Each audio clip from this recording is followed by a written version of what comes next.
こんにちは。久々に台所からの動画です。フード&トラベルチャンネル。最近はなんかどっかに旅行したりとか、お祭りに行ったりとか、そういう動画が結構多かったんですけれども、名前にフードと入ってるだけあって、食べ物とかも紹介したり、こうやってキッチンに立って料理とかしようかなと思ってこのチャンネルを立ち上げたんですけれども、全然それはできてなかったですね。このチャンネルも4年目ぐらいになったのかな。フード&トラベルのトラベルの方はいっぱい動画出してるんですけど、フードの方ですよね。トラベルの中でフードをいっぱい食べてますけれども、ちょっと台所で撮る動画を増やしてみても面白いのかなと思ってます。で、今日は料理って言っていいのかわかんないんですけど、じゃじゃん。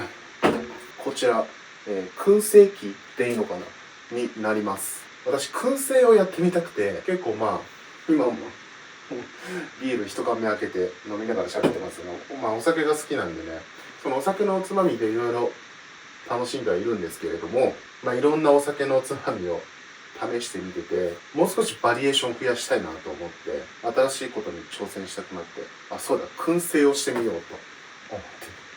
結構ね、その燻製されたおつまみというか、そういうのも買うんですよ。スモークなんとか、スモークチーズとか、スモークサーモンとかあるじゃないですか。ああいう、ね、燻製されたものが結構好きなんですよ。好んでよく食べてるんですけれども、そんなに好きなら自分でやってみたいなということで、今回燻製機を買ってみたんで、自分で燻製に挑戦してみたいと思います。で、そう、自分で燻製する楽しみってもあるし、そういう燻製されたものって結構お値段がするんですが、普通に食材買ってきて自分で燻製したら、その燻製剤っていうのかな、木ね、あれは買ってこないといけないですけれども、だいぶ値段も安くできるし楽しみだから、もうね、その燻製を待ってる間にお酒を楽しむっていうのもまた楽しいんじゃないかな。その過程ですね。完成した状態もいいけど過程も楽しめるんじゃないかなっていうことで、ちょっと今からこれを開封して実際に食材買ってあるんで燻製やってみます。購入した燻製機、スモーカーっていうのかな、キャプテンスタックというブランドのアドバンスホールディングスモーカー、なんか折りたためるらしいんですよねっていうようなやつで、こんな感じでコンロの上とかに乗っけてスモーク燻製することができるっていうものですね。シンプルなものです。これ Amazon で買ったんですけど、なんかめちゃくちゃ安くなってて、これ定価8000円とか9000円ぐらいしたんですけど、Amazon でなんと3500円で買えました。なんかすごいお得だなと思って、半額以下ですよね。だから結構いいやつなのかもしれないですね。美味しい、うまい、燻製作り。キャプテンスタック株式会社って、これは日本のブランドなんですかね。キャンプ用品とかのブランドかな。こんな感じですね。裏に説明、組み立ての仕方が書いてますね。ちょっと開けてみます。折りたたまってる状態ですね。だから収納するときとかも、これ多分広げると結構でかいと思うんですけど、畳むと厚さがこんぐらいになるんで収納にも困らないかなっていうので、なんか丸い形状のものもあったんですよね。なんか鎌みたいな形してるような。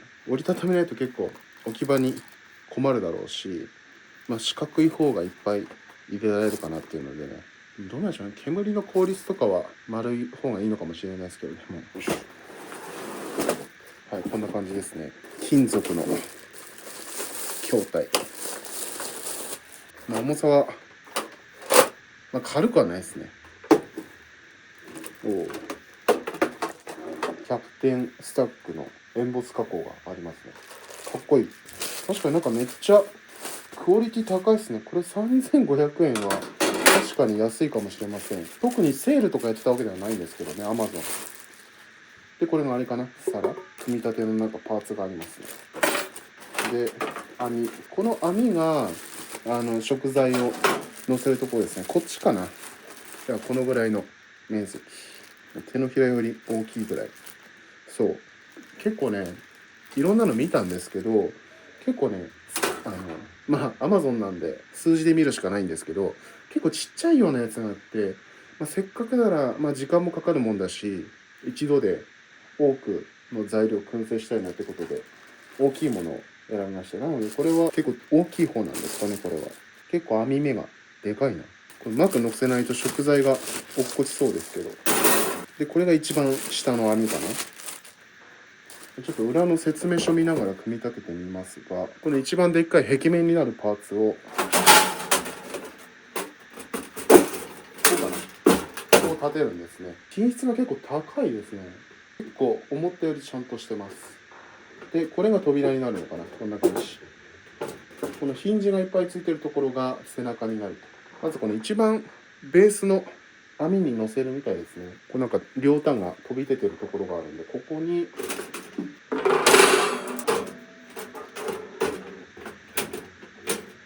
で、そしたらこの中間の網をここにフックみたいになってるんですよね。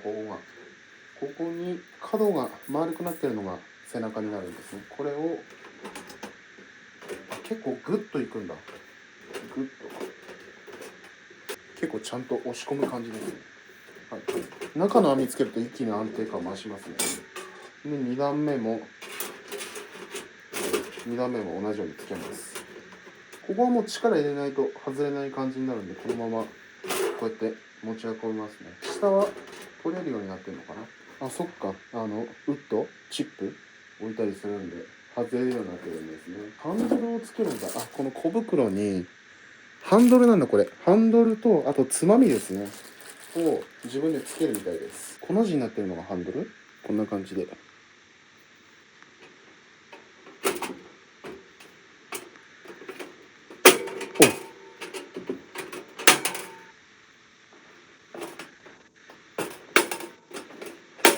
ここ持てばいいんですね。熱くなってる時は。で、あ、ドライバーが必要みたいですね。今度この木製のつまみをつけるみたいですね。なんかいいですね。木製ちゃんと木でできてますね。結構高級感あります。なので。で、これ2つあるうちのこの金属のプレートがついた方をこの扉につけるみたいです。これがなんかロックの機構になるみたいですね。はい、ドライバー持ってきました。まあでもこれはね、毎回やる必要はないと思うんで、最初だけですね。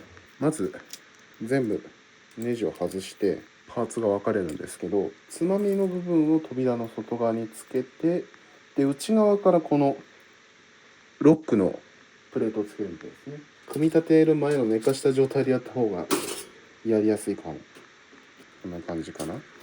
多分回さないといけないからあんまりきつくしない方がいいのかな。いや、ちゃんと閉めても回りますね。普通に閉めてもこんな感じ。これでこんな感じで動くんで扉をロックできるんだ。こうやってくるっと、でちゃんとこれも回らなくなります。そうすると開かなくなる。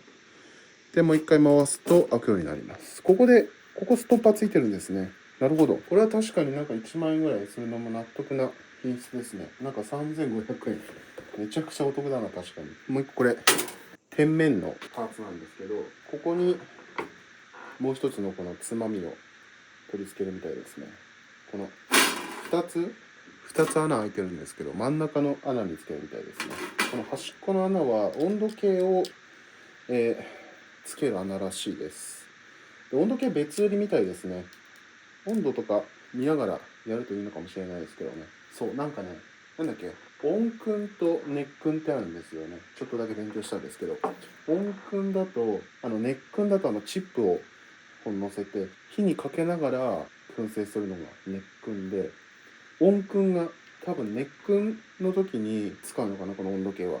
で、今回私温燻でやろうと思ってるんですよね。ずっと火つけとくのあれなので、温燻で私はやろうかなと思ってて、温燻はチップじゃなくて木の塊みたいなのに火をつけて、多分この皿に乗っけるのかな。まあ熱燻のチップもここで乗っけると思いますけれども、でここに置いとくという感じなので、一回つけたら火は熱源がいらないということで、そちらでやろうと思います。ただ熱燻より時間がかかるみたいなんですよね。でおそらく味も変わるんでしょうけれども、まだそこまでいずれ熱燻もやってみてもいいかもしれないですけどね。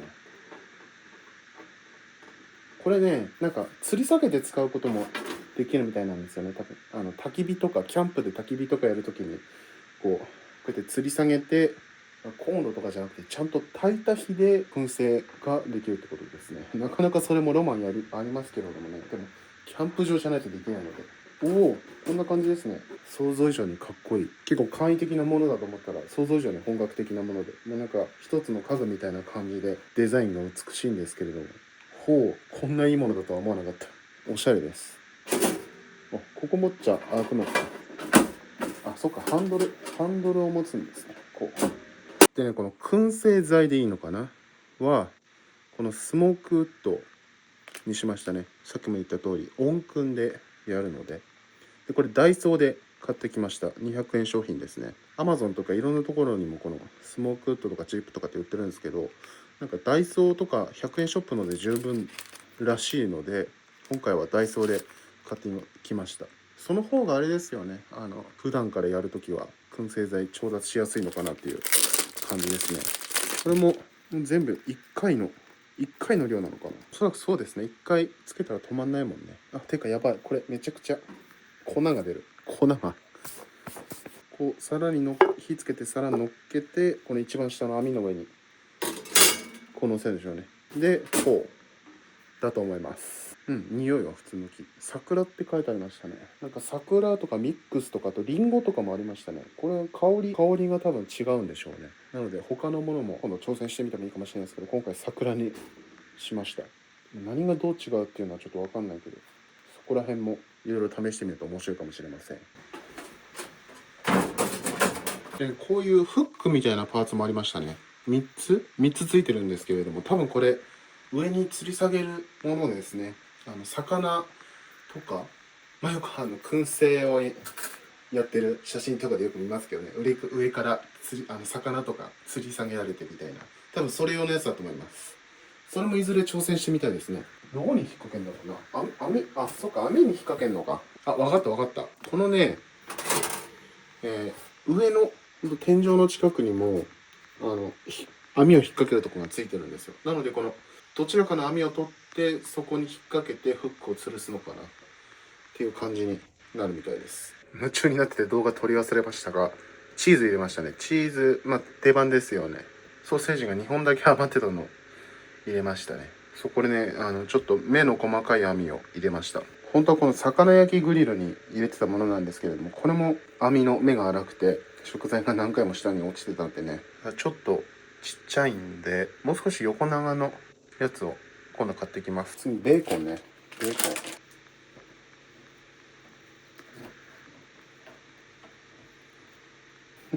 うまく切れない。ブロックベーコン全然うまく切れません。おお、ほらこうやって落ちる。重なってもしょうがないかな。あんまり重ねない方がいいと思うけどね。いや、重ねちゃう。じゃあまたベーコンは燻製待ってる間に食べます。今日この中に入ってるやつしかおつまみがないので、あと鮭。よ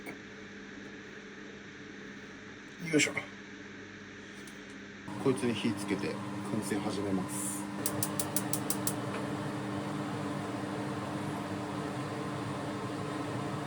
こんな感じ。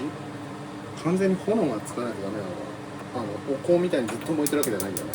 炎がちゃんとつかないといけないんですね。あ、いいのかなこれ。ついてんのかなこれで。あ、いいねいいね。来たかな。よし。そしたらこれを。よいしょ。うわ、すげえ。いい匂い。あ、ちゃんと着火すればこんな感じで燃え広がってくれますね。こんな感じ。じゃあここを閉めて、あれが消えるまでかな。どのぐらいかかるんでしょうね。とりあえずこれで待ちます。楽しみすぎる。今調べてみたら1カット1時間30分って書いてありましたね。5時になるとこなんで6時半くらいにはできるかな。どうしても中見たくなっちゃうけど、閉めとかないと煙が逃げちゃいますからね。はい、あれから1時間以上経った頃なんですけど、ちょっと火のつき方が甘くてもう一回火つけ直したんで、あと30分ではできなそう。木片がまだ半分ぐらい残ってるんですよね。だからあとちょっとだけ、ああそうですね、やっぱり半分くらい残ってるんで、まだもう少しかかると思います。まあ最初なんでね、これ1回やっとくと2回目からはコツ掴んでスムーズにできると思うんで、これでね日常的に燻製のおつまみを作れたらいいなと。そうなんならお酒のおつまみをわざわざ買ってこなくても普通に食事として食べるように買った食材とか、結構魚とか肉とか野菜とか、そこら辺を、ここに入れて燻製すればなんかおつまみになるかなっていうのがあるので、結構いいかもしれないですね。バリエーションも効くし、今回はチーズとかサーモンとかお肉とか、メジャーな食材を入れましたけど、結構マイナーだけど燻製すると美味しいみたいな食材があるらしいんですよね。豆腐とか美味しいらしいんですよ。ちょっと次回豆腐やってみたいなと思うんですけれども、豆腐とかちくわとかそういうやつも美味しいらしいですよね。せっかく自分でできるんだから、あんまり外で売ってないものを作ってみたいですね。燻製豆腐とか売ってるの見たことないですからね。せっかくならそういう面白いのを作ってみたいような気もします。さて、もう2時間以上経ちましたね。ちょっと開けてみます。おー、いい匂い。これは見えにくいかな。これはまだ若干火ついてんのかな。下の方がまだ木材の部分が残ってますね。もうちょっといけるかな。ただこれなんか想像以上にいい感じな気がします。これチーズとか側面の部分色変わってるし、上段はちょっとあれかな。まだこの下の段に比べたら少し燻製の度合いが弱いかもしれませんが、この下がめちゃくちゃいい感じです。このチーズとかベーコンとかすごい色が変わってて、なんか初めてにしては結構うまくいったかも。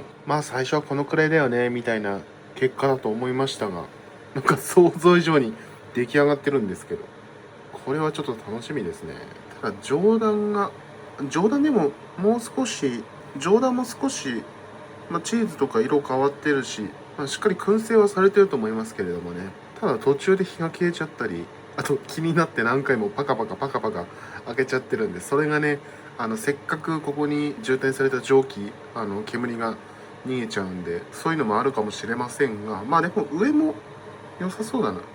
ていうかいいかもね。これはこれで食べ比べできていいかもしれませんけど、改めて考えてみたら当たり前ですけど、上段と下段でこの、燻製の加減が変わるんですね。なので今日は上と下に同じものを置いちゃいましたが、上と下で変えるといいと思いますね。置く食材をしっかり燻製された方がいいものを下に置いて、ベーコンなんかは上でもいいかもしれないですけど、なんかすぐ火が入りそうなものは上でもいいかもしれない。そういうのも考えてみるといいかもしれない。でも今回はね、この網がね、網問題、ちゃんとこれ全部覆ってくれるぐらいのこの、網目の細かい網を今度買ってくれば、そういう自由度が上がると思うんで、次回まで調達しておきます。この鮭とか、あとこのソーセージとか、こういうね、厚みのある素材ですよね。こういうのは下段の方がいいのかなって感じします。チーズとかベーコンは上でもいいのかなという感じがしますが。でもこれはね、ちょっと奥が深いですね。ちょっとこれはしばらく楽しめそうですよ。めちゃくちゃ燻製楽しいです。はい、完全に煙が止まりましたね。私の火のつけ方が悪くて1時間ぐらい長くかかっちゃいましたが、いいですね。まだ若干火ついてるかな。これでよいしょと。これはどうやって取り出せばいいかな。なんかこのまま動かすとひっくり返しそうな気がするから、網は結構固定されてるんだよね。これそのまま取ろうかと思ったけど、勢いでひっくり返しそうで怖いんで、どうすかな。これでいこう。スレートです。これね、食べ物乗せるようなスレートの板なんですけれども、これニトリのやつなんですけど、これね、いいんですよ。こまごましたおつまみとか乗せる時に結構良くて、あまりうちね、大きくて平べったい皿っていうのがなくて、こまごましたものをたくさん乗せる時にね、これは重宝してます。汁気がなければね、大丈夫だし、見た目も結構いいんですよね。こんなの乗せたらかっこいいかなと思ってね、こっちに越してくる前に買ったんですけど、てっきり忘れてて、最近出してきたってやつ。実はこの、食器棚の中にもう一個開封もしてないやつがあるんですけどね、食べ比べしてみたいですね。この上段と下段でその燻製の加減が変わってるんで。これちなみにチーズに関しては上段と下段で違うもので、上が、普通のチェダーチーズで、下がカマンベール入りチーズだかなんだかっていうなんかね、とにかく違うものです。お、ベーコン、これベーコンめっちゃうまそうだな。特に下段の方の匂いがかなりすごい。なんか食べ比べになって良かったかもしれないですね。これはこれで。かけらになっちゃったけど。半分くらいは取ったのかな。いや、半分も取ってないかな。まだ結構こっちに残ってますが、こんな感じですね。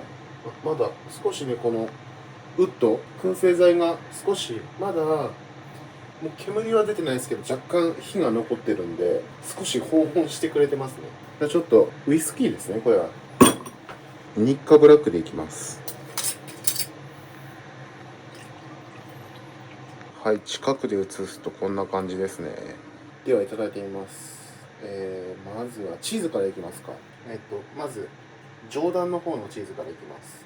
いいですね、この網目がついてる感じ。とんでもなくいい出来なんですけど、ちょっと思わず感動してしまうぐらい美味しい。こんな美味しくできるんだ。すごいな。これなんならそこら辺で売ってるようなやつよりもクオリティ高いかも。なんか周りがね、スモークでパリッとしてて、で、中は柔らかいみたいな感じなんですけど、この外のね、パリッとしてる、パリッと具合がすごい。こんなにしっかり燻製されたチーズは初めて食べたかもしれませんね。買ってきたやつの方が美味しいですね、みたいな結果だと思ったんですが、こっちの方が自分で作った方が美味しいです。これすごいな。